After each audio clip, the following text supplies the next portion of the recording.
The Justice Chorale Group has been entertaining for this Yuletide season.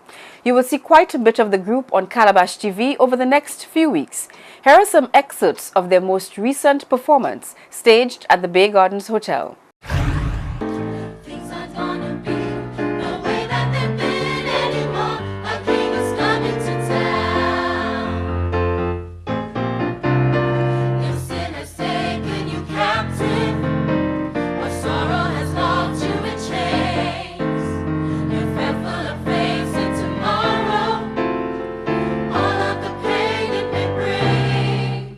John Bailey, the choral director of the Justice Choir.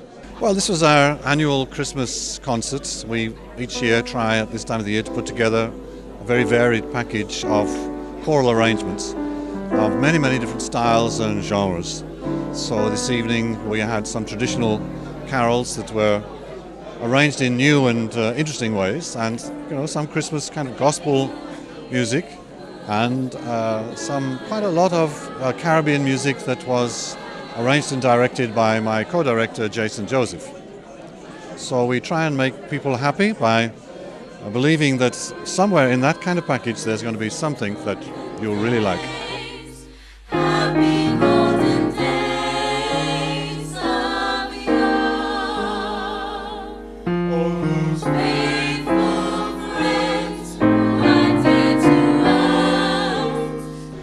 I think all the concerts that we put on by the Justice Choir are really a celebration of youth and the talent of youth, because it has long been my contention, and my years at the School of Music were provided ample evidence of this, that young St. Lucians have an amazing talent for music.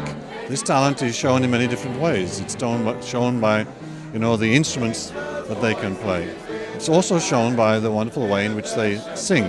And so the Justice Choir is an attempt to take that talent and work with it to try and see if we can raise it to a high professional level. But I'm extremely pleased with the young people in the Justice Choir, because they have worked hard, they work consistently, they show what can be done with serious application and aptitude for this kind of musical expression.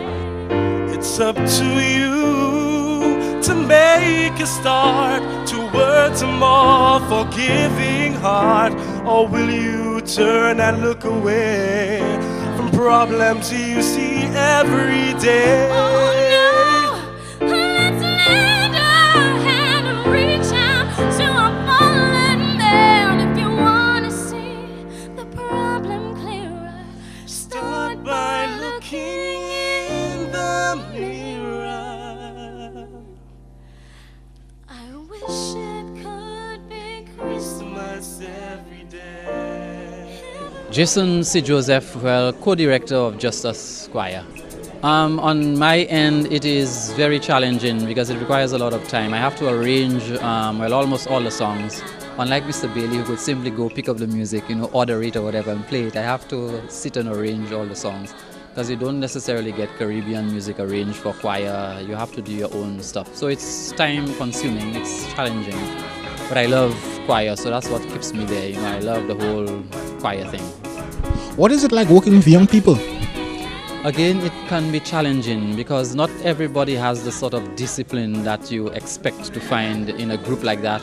For me, it's not just about talent and singing, and I try to teach the students the same thing. The arts, it's all about discipline, and that tends to be lacking sometimes. Punctuality is an issue, regular attendance, but they're still committed and dedicated. Most of the choir members have been around for a number of years. Of course, we have some new members as well. But the commitment and dedication is there. It's just to get some more discipline, professionalism, and not be sort of lackadaisical thinking that you've already made it. Then I pass by Anne-Marie, she bring a rose fall for me. I watch she and start to laugh, she say, play something before you pass on it. Play the music, jam the music, give me music, sweet barang music. Well, we're generally trying to maintain the tradition of choral singing. I mean, it's a tradition that has been around for a while. I think it is a very useful thing to do when people come together to sing, and we want to maintain that tradition. I think it's extremely important. As well, just to, I suppose, show off the collective talent of some of the vocalists, because it's one thing to sing by yourself, it's another skill altogether to sing in parts and in harmony and that sort of thing. Most of the entertainers, well, quite a few of the entertainers that we know now, they have a background in either church choir or school choir. So I think it's something that we need to continue. Unfortunately, the following here is not that big. Every time we have a concert, it's just a few people. Most people haven't reached that level yet where they can sit down for an hour and simply listen to a choir sing. We still love bacchanal and action and so on. So hopefully we'll arrive at that point, because I think it's part of development as well. I'm not sure if it's the older you grow or the more cultured you are, the more exposed you are to the arts. But you get to appreciate that sort of quiet entertainment, where you can appreciate either theater or choir. So we're getting there.